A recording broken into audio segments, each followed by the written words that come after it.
Hello everyone, ছোটদের পাঠশালার একটি important ক্লাসে তোমাদের সবাইকে স্বাগত জানাই।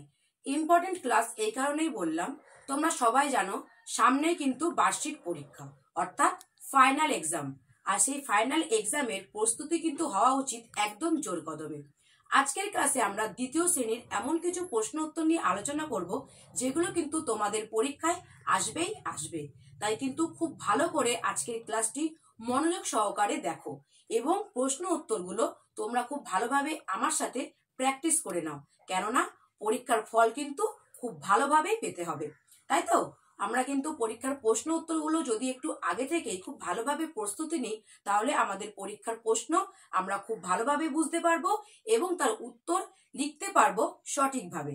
তাহলে চলো বেশি কথা না বাড়িয়ে সময় নষ্ট না করে বোর্ডের দিকে নজর রাখি।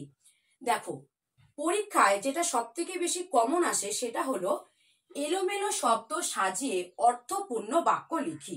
তোমরা নিশ্চয়ই কিন্তু এগুলো আগের পরীক্ষাতেও করেছো, কিন্তু এটা তৃতীয় পরীক্ষা অর্থাৎ ফাইনাল এক্সামে থাকবেই থাকবে। দেখো, এখানে কিন্তু আমাদেরকে বেশ কিছু বাক্য দেওয়া হয়েছে, কিন্তু যা অর্থপূর্ণ নয়। আমাদেরকে এই শব্দগুলোকে সঠিকভাবে সাজিয়ে অর্থপূর্ণ বাক্যে তৈরি করতে হবে।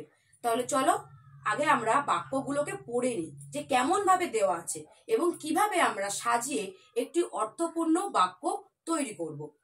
দেখো, প্রথমে 1 নম্বরে দেওয়া আছে দেখতে বাসা বাবুই পাখির সুন্দর। দেখো, দেখতে বাসা বাবুই পাখির সুন্দর। দেখো, এটা কিন্তু অনেকগুলো শব্দ সাজিয়ে একটা বাক্য দেওয়া আছে, কিন্তু বাক্যটা কিন্তু সঠিকভাবে অর্থপূর্ণ বোঝাচ্ছে না, বা সঠিক অর্থ বা সুন্দরভাবে বোঝাচ্ছে না। এটিকেই আমরা সাজিয়ে অর্থপূর্ণ শব্দ তৈরি করব।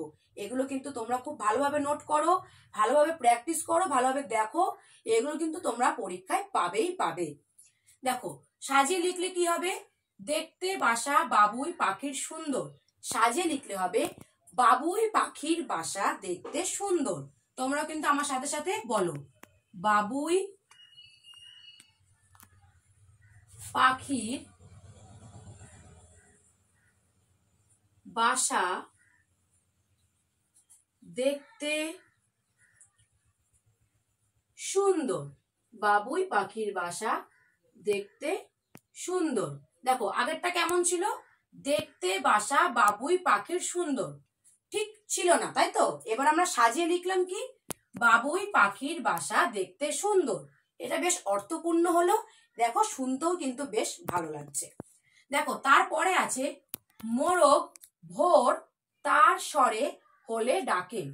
মোরগ ভোর তার স্বরে হলে ডাকে। কি অর্থপূর্ণ হলো? বাক্যটাকে শুনতে কি ভালো লাগছে? সাজিয়ে লিখলে কি হবে? দেখো, মোরগ ভোর হলে তার স্বরে ডাকে। দেখো, তাহলে উত্তরটা কি হবে? মোরগ ভোর হলে, মোরগ ভোর হলে তার স্বরে ডাকে। মোরগ ভোর হলে তার স্বরে ডাকে। অর্থপূর্ণ হলো, শুনতেও বেশ ভালো লাগছে। দেখো, আগে ছিল মোরগ ভোর তার স্বরে হলে ডাকে।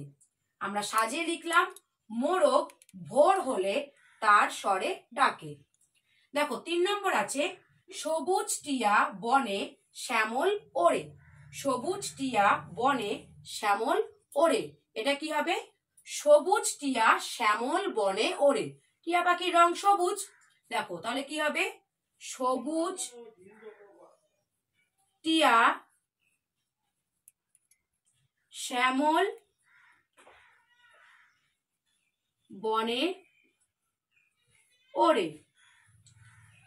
বোঝা গেল? সবুজ টিয়া শ্যামল বনে ওড়ে। সবুজ টিয়া বনে শ্যামল ওড়ে। দেখো, এটা কিন্তু সঠিক অর্থ বোঝাচ্ছিল না এবং শুনতেও ভালো লাগছিল না। আমরা সাজিয়ে লিখলাম সবুজ টিয়া শ্যামল বনে ওড়ে। সঠিক অর্থ বোঝাচ্ছে, বাক্যটা শুনতেও কিন্তু ভালো লাগছে। পরের বাক্য দেখো কি দেওয়া আছে। ঘুলঘুলিতে চড়ুইয়ের অট্টালিকার বাসা। সঠিক অর্থ বোঝাচ্ছে না, এবার আমরা সঠিকভাবে সাজিয়ে লিখবো। তাহলে কি হবে? দেখো, বলেছে যে ঘুলঘুলিতে চড়ুইয়ের অট্টালিকার বাসা। তাহলে এটা কি হবে? অট্টালিকার ঘুলঘুলিতে চড়ুইয়ের বাসা। দেখো অট্টালিকার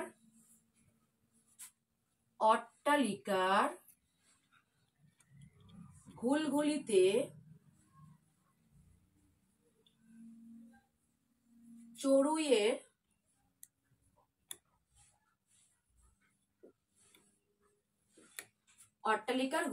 চড়ুইয়ের বাসা। বোঝা গেল? দেখো এটা কিন্তু একটা সঠিক অর্থ বোঝালো। তারপরে দেখো শালিক রান্নাঘরের ঝগড়া তিনটি করে চালে। এই বাক্যটাকে শুনে তোমাদের কি চেনা মনে হলো? দেখো আরো একবার শোনো, শালিক রান্নাঘরের ঝগড়া তিনটি করে চালে।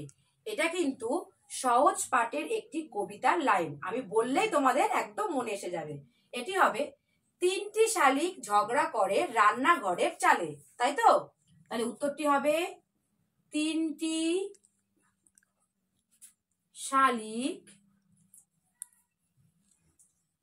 ঝগড়া করে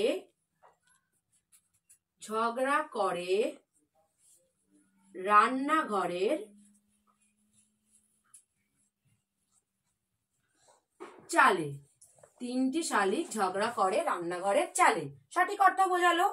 তারপরে দেখো বলেছে 6 নম্বরে, মেলেছে বক ডানা শুভ্র। মেলেছে বক ডানা শুভ্র, এটা কি হবে? বক শুভ্র ডানা মেলেছে। উত্তরটি কি হবে? বক শুভ্র ডানা মেলেছে। বোঝা গেল? বক শুভ্র ডানা মেলেছে, দেখো একটা সঠিক অর্থ বোঝালো। এবার দেখো আমরা যেটা করব সেটা হলো, কোন পাখির গায়ের রং কেমন তা লিখি। অর্থাৎ এখানে বেশ কিছু পাখির নাম দেওয়া আছে, তাদের গায়ের রং আমাদেরকে চিহ্নিত করতে হবে বা আমাদেরকে কিন্তু লিখতে হবে। এটা কিন্তু খুব ভালো করে দেখে নাও, এটা কিন্তু পরীক্ষায় আসবেই আসবে। দেখো প্রথমে আছে হাঁস। হাঁসের গায়ের রং কি? সাদা বাদামি। দু রকমের হাঁস কিন্তু হয়। তাহলে আমরা কি লিখব? সাদা আর বাদামি। বোঝা গেল? তারপরে দেখো আছে মাছরাঙা পাখি। মাছরাঙা পাখির গায়ের রং কি? নীল আর লাল। তাহলে কি হবে? নীল আর লাল। তারপরে দেখো আছে কোকিল। কোকিলের গায়ের রং কেমন? কালো। কোকিলের গায়ের রং হবে কালো। এটা তো একদম সহজ ছিল, তাই না? কোকিল পাখির গায়ের রং কালো। তারপরে আছে দেখো চড়ুই। চড়ুই হবে বাদামি ধূসর। তাহলে চড়ুইয়ের গায়ের রং কি হবে? বাদামি ধূসর।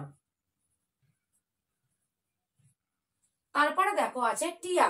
টিয়া পাখির গায়ের রং সবুজ।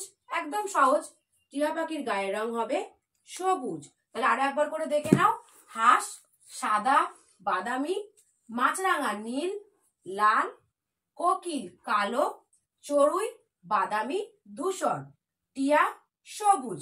বোঝা গেল? তাহলে বন্ধুরা আজকের ক্লাসে আমরা যে পড়াগুলো পড়লাম তোমরা বাড়িতে খুব ভালোভাবে প্র্যাকটিস করবে এবং কোথাও যদি বুঝতে অসুবিধা হয় তাহলে কিন্তু ভিডিওটা বারে বারে দেখবে। তোমাদের আশা করছি এই প্রশ্নগুলো কিন্তু অবশ্যই তোমরা কমন পাবে। তাই আজকের ক্লাসটি এখানে শেষ করছি। আর এরকম শিক্ষণীয় এবং খুব ইম্পর্টেন্ট ক্লাসগুলো ভালোভাবে করার জন্য কিন্তু তোমরা ছোটদের পাঠশালা চ্যানেলটি সাবস্ক্রাইব এবং তার সাথে বেল আইকনটিও ক্লিক করে নিও। তার ফলে যখনই কোনো ভিডিও আপলোড করা হবে তার নোটিফিকেশন তোমরা পেয়ে যাবে। আজকের ক্লাসটি এখানে শেষ হচ্ছে। দেখা হচ্ছে অন্য কোনো ক্লাসে নতুন কিছু বিষয় নিয়ে।